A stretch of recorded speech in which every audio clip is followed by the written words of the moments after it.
नमस्कार, मैं अभिनेंद्र। ये खबर उनके लिए है जिनके बच्चे हाई स्कूल या इंटरमीडिएट की बोर्ड की परीक्षा दे चुके हैं या देने वाले हैं। ये खबर उनके लिए है जो माँ बाप बच्चों के ऊपर ज्यादा दबाव बनाते हैं अच्छे नंबर लाने के लिए। ये खबर उनके लिए है जो पढ़ाई की वजह से मानसिक रूप से बीमार हो जाते हैं। जी हाँ, शिक्षा बेहद जरूरी है, हर एक व्यक्ति के लिए जरूरी है, क्योंकि यदि आप शिक्षित हो जाएंगे तो आप अपने भविष्य को अच्छे से संवार पाएंगे। लेकिन क्या शिक्षा को लेकर दबाव होना चाहिए? यह अपने आप में एक गंभीर सवाल है और कभी कभी यह दबाव मौत में भी बदल जाता है। खबरों के अनुसार कुछ पेरेंट्स ऐसे होते हैं जो अपने बच्चों पर अच्छे नंबर लाने के लिए दबाव बनाते हैं। नतीजन यदि बच्चे का अच्छा नंबर नहीं आता तो बच्चा या तो डिप्रेशन में चला जाता है या आत्महत्या करने की कोशिश करता है, जो बेहद गलत है। जीवन में कभी भी आत्महत्या का रास्ता ना अपनाएं, कभी भी डिप्रेस ना हो। आप शिक्षा ग्रहण कर रहे हैं, यही आपकी सबसे बड़ी उपलब्धि है। नंबर कम आना या ज्यादा आना ये एक अलग विषय हो सकता है, लेकिन शिक्षा लेना ही सबसे महत्वपूर्ण है। आप जब एक बार शिक्षित हो जाते हैं तो कर्तव्य दिखाने का मौका आपको खुले मैदान में मिलता है, वो मैदान जहां से आप रोजगार की शुरुआत करते हैं। और उस मैदान में जो सफल होता है वही सबसे बेहतर होता है। हमने कई सारी कहानियां पढ़ी हैं, कई सारी खबरें देखी भी हैं। बहुत सारे बच्चे ऐसे हैं जो 99% नंबर लाकर भी अच्छा मुकाम हासिल नहीं कर पाते, और बहुत सारे बच्चे ऐसे भी हैं जो 60% या 50% नंबर लाकर भी अच्छा मुकाम हासिल कर लेते हैं। हमारा मकसद किसी की आलोचना करना नहीं है, हमारा मकसद केवल और केवल समाज को जागरूक करना है। कभी भी किसी बच्चे के ऊपर ऐसा दबाव ना बनाएं कि वो मानसिक रूप से बीमार हो जाए।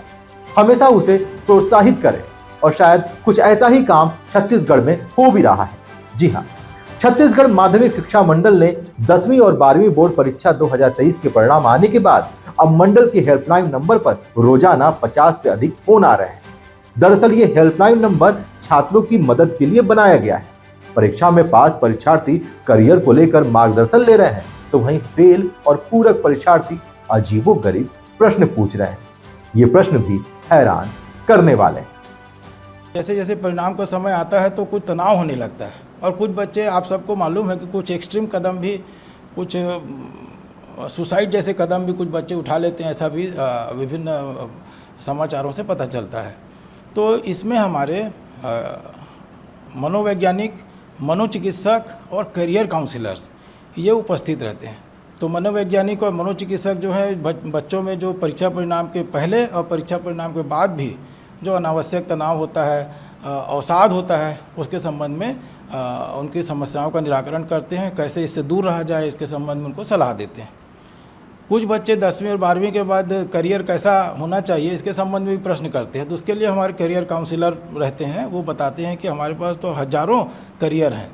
हम लोग केवल ट्रेडिशनल कोर्सेज जानते हैं, BSc, BA, BCom या इंजीनियरिंग, मेडिकल। उसके अलावा भी हमारे पास सैकड़ों हज़ारों कोर्सेज हैं, करियर के चांसेस हैं, उसके संबंध में भी इसमें बताया जाता है।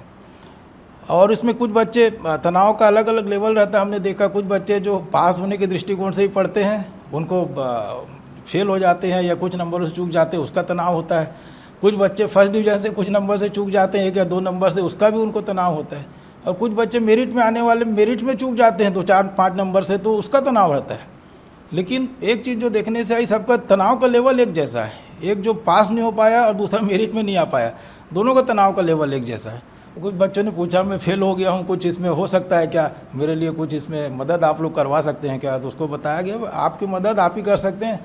हम लोग काउंसलिंग यहाँ पे करते हैं, हमारे सहायक प्राध्यापक भी बैठते हैं